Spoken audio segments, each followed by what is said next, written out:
So welcome to part two of this sort of, I don't want to call it a series, it's such a short walkthrough of some best practices for designing clinical trials. In part one, we looked at designing the methods of your trial and the questions you're asking in your trial carefully so that you're really answering what big people in the field will consider burning issues. So let's assume that you've really finalized and optimized your research question. You've got the best possible patient sample that you could get.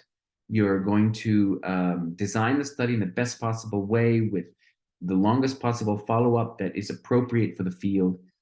What about the outcomes? What outcomes are you going to measure?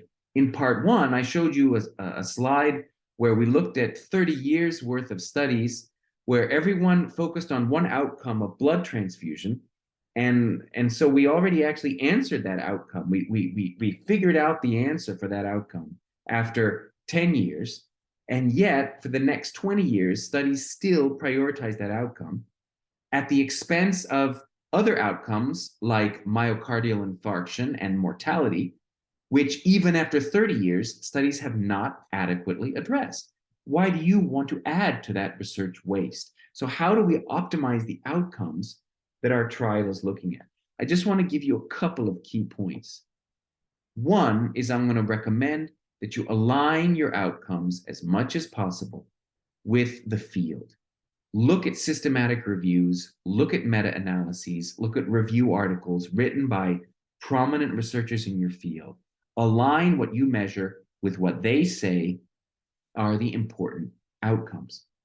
Whenever possible, try to bring in some neglected outcomes. If you are already collecting a lot of data and it doesn't take much work to collect a little bit more, then add in one or two outcomes that might make your study more complete than similar studies on the same disease that have already been published.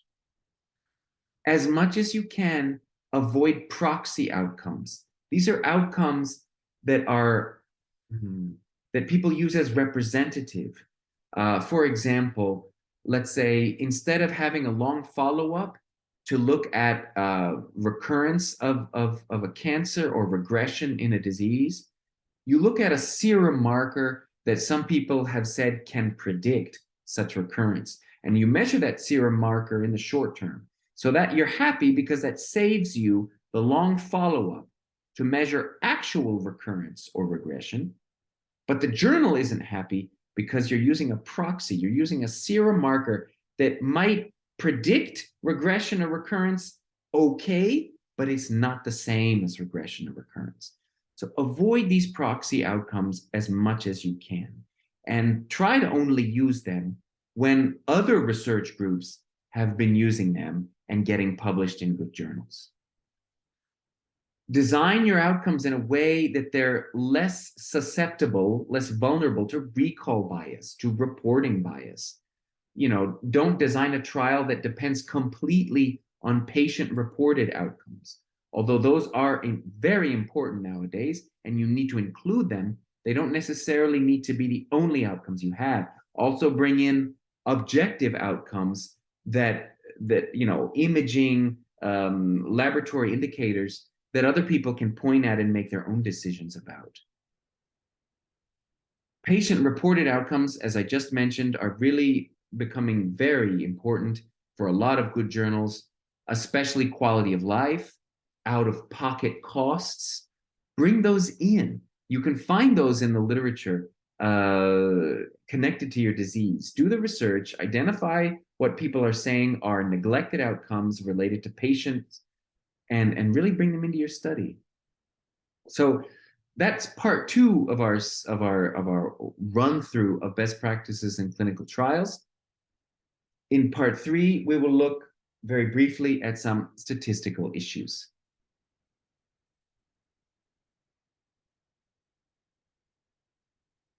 Welcome to the part three, the last in our run through of some best practices in designing clinical trials to help ensure that those trials will be attractive to better journals.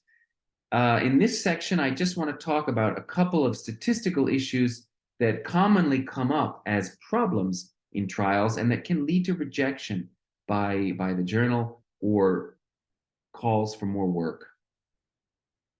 There are actually many statistical issues, and I'm not going to go over all of them today, but I do want to point out that you do have help. So you can see here, I'm trying to move my head to get it out of the way. You've got this URL and the consort website, which contains a whole list of reporting guidelines, a lot of which cover the statistical analysis that you should be doing.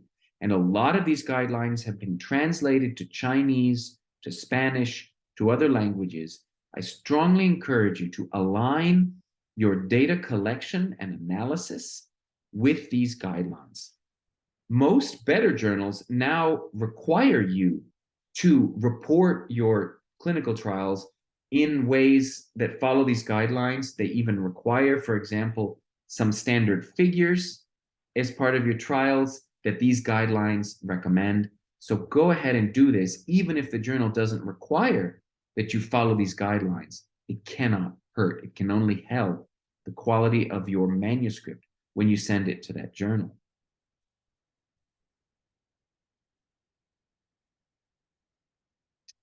I want to focus really on the question of statistical power. This is one of the biggest statistical issues that I see in the clinical trials that we work on.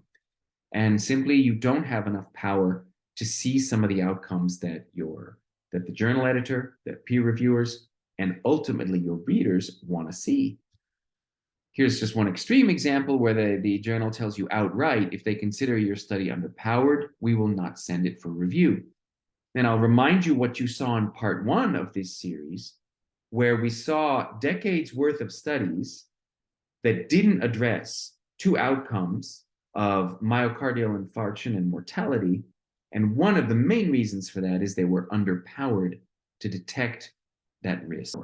And what a lot of people do is you can use this free software called G-Power, and here you have the link for it, to make sure that you're going to recruit enough patients or subjects to see what you want to see. Now, statistical power is not enough. Even if you have a study that is powered enough to detect differences and give you a great p-value, better journals find that not quite enough. Because one thing is statistical significance, but another thing is clinical significance. And as many of you may already know, if you have a sufficiently large sample, you can detect even small differences with very good p-values. But the differences are so small that in routine clinical practice, you'd never be able to use those values to make decisions about your patients. So better journals are pushing more and more now that you researchers demonstrate clinical significance. Let me tell you what that sort of means.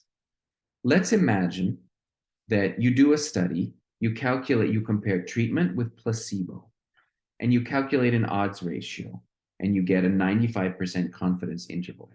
Let's say that 95% confidence interval goes through 0. So when I compare my control to my treatment, my interval goes through 0. Well, there's no real difference I can talk about. So even though my confidence interval actually goes above the minimal clinically important difference, even though among my patients, I saw some that were off the charts with great response, I don't have a statistically significant result. So I don't really have a difference between my treatment and placebo. I'm not going to talk about that. Okay. What happens if I calculate my odds ratio and I see that there is a statistically significant difference between treatment and placebo because the confidence interval doesn't pass through 0? However, the interval doesn't reach even the minimum clinically important difference.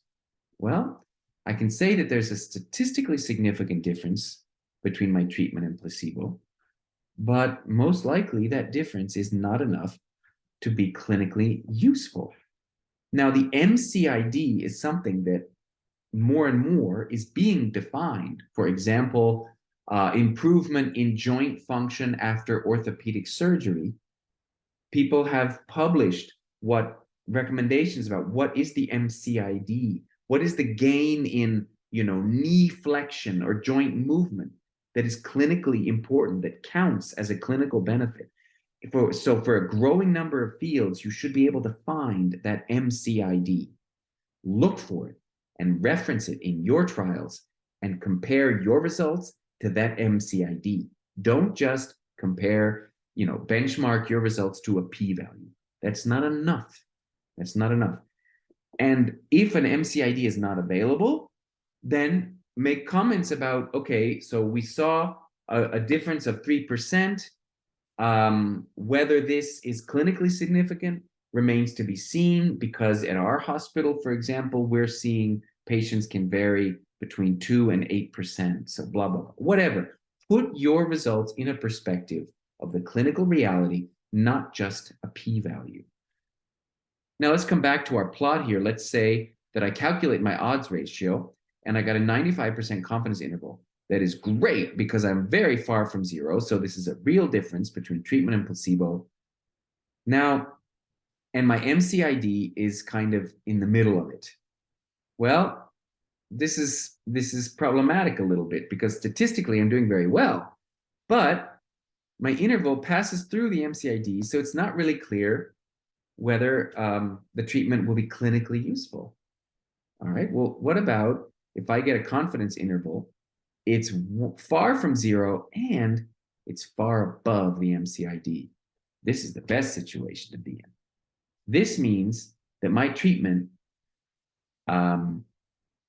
was associated with a significant difference in my sample, in my particular trial, but it also means that my treatment is likely to be associated with clinical benefit in the future, in other trials, in daily clinical practice. So, of course, this is kind of the dream situation to be in. But even if you're here, mentioning these things can really help put your results into a perspective for clinicians when they're making decisions. So I strongly encourage you to consider issues of statistical power when you're designing your trial, powering your trial to hit all of the outcomes that are going to make your trial attractive to the field, not just the outcomes that are easy to measure. And also consider the problem of clinical significance to make sure that you can benchmark your results, not against p-values, but against clinical standards.